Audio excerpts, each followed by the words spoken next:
Hi friends, ഈ കാണുന്നത് ഞാൻ പാകിയ പച്ചക്കറി തൈകളാണ് കേട്ടോ. ഇതെല്ലാം ഒരേ വളർച്ചയിൽ നന്നായി മുളച്ചിട്ടുണ്ട്.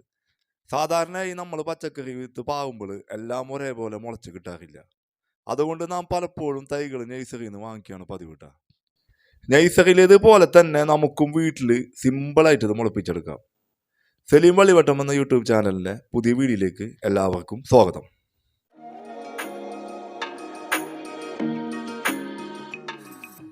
അതിനാവശ്യമായ സാധനങ്ങളും തൊട്ട് നമുക്ക് നോക്കട്ടെ.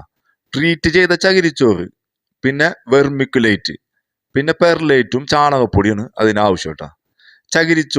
ചകിരിച്ചോറ് ട്രീറ്റ് ചെയ്തത് തന്നെയാണെന്ന് ഉറപ്പ് വരുത്തണം. അതിനൊരു കറുത്ത കളറായിരിക്കും, അല്ലാതെ കട്ട പോലെ പറഞ്ഞത് ഉപയോഗിക്കരുത് കേട്ടോ. വെർമിക്കുലേറ്റ് അതൊരു സിൽക്ക് പോലെ ഇരിക്കുന്ന ഒരു സാധനമാണ്, കണ്ട ഗിൽറ്റ് പോലെ ഇരിക്കണം കയ്യിലൊക്കെ പിടിച്ചു കഴിഞ്ഞാൽ. പിന്നെ നമുക്ക് അതിന് ആവശ്യമുള്ളത് പെർലൈറ്റ് ആണ്. ഈ പെർലൈറ്റ് എന്ന് പറഞ്ഞ സാധനം നമുക്ക് നോക്കുമ്പോൾ തെർമോക്കോളിൻ്റെ മറ്റേ മണി പോലത്തെ സാധനം പോലെ തോന്നും. ഇതൊക്കെ ഒരു പ്രകൃതിദത്ത ധാതുവാണ്.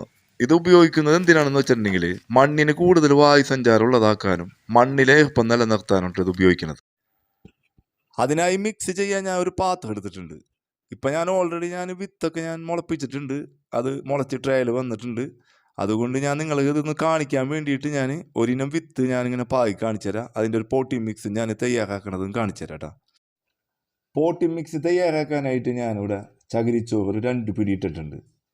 പിന്നെ ഈ കാണുന്ന അളവിൽ വെർമിക്കുലേറ്റ് എടുത്തിട്ടുണ്ട്. പിന്നെ അതേ അളവിൽ തന്നെ പെർലൈറ്റ് കൊടുത്തിട്ടുണ്ട്. പിന്നെ കുറച്ച് ചാണകപ്പൊടി ഇട്ടിട്ടുണ്ട്.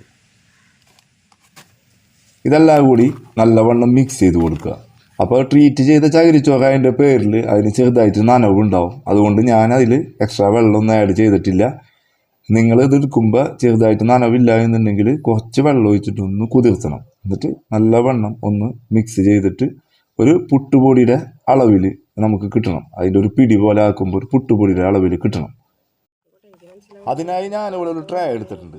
ആ ട്രേയിലേക്ക് നമ്മുടെ പോട്ടി മിക്സ് ഞാൻ ഫില്ല് ചെയ്ത് കൊടുക്കുന്നു. വിത്ത് പാകുമ്പോൾ വിത്തോളം എന്നാണ് പറയണത്. പോട്ടി മിക്സ് കുത്തി നിറച്ച് ഫില്ല് ചെയ്യരുത്.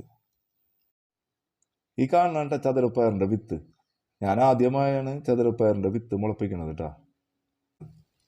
വിത്ത് തിരഞ്ഞെടുക്കുമ്പോൾ നല്ല ഇനം ഹൈബ്രിഡ് വിത്തുകൾ തന്നെ തിരഞ്ഞെടുക്കാൻ ശ്രമിക്കണം കേട്ടോ. വിത്ത് പാകുന്നതിന് മുമ്പ്, അതായത് വെണ്ട, പയർ അങ്ങനെയുള്ള വിത്താണെങ്കിൽ സൂഡോമോണസിൽ ഏകദേശം ഒരു 3-4 മണിക്കൂർ മുക്കി വെച്ചതിന് ശേഷം അത് പാകാൻ ഉപയോഗിക്കാം. അതായത് വിത്ത് കുതിരാൻ വേണ്ട സമയമാണ് ഈ 3-4 മണിക്കൂർ കേട്ടോ. വിത്ത് കുതിർന്നതിന് ശേഷം പാകി കൊടുക്കുന്നുണ്ട്. അതിൻ്റെ മുകളിലേക്ക് ഞാൻ കുറച്ചുകൂടി പോട്ടി മിക്സ് ആഡ് ചെയ്യുന്നുണ്ട് കേട്ടോ. ഇവ ഉപയോഗിച്ച് വിത്ത് മുളപ്പിച്ചാൽ ഇതുപോലെ നല്ലവണ്ണം വേരോട്ടം ഉണ്ടാവുകയും നല്ല ആരോഗ്യമുള്ള തൈകൾ കിട്ടുകയും ചെയ്യും നമുക്ക് കേട്ടോ. ഇതുപോലെ എല്ലാവരും വിത്തുകൾ പാകി നോക്കണം കേട്ടോ. 100% റിസൾട്ടാണ് കിട്ടണത്.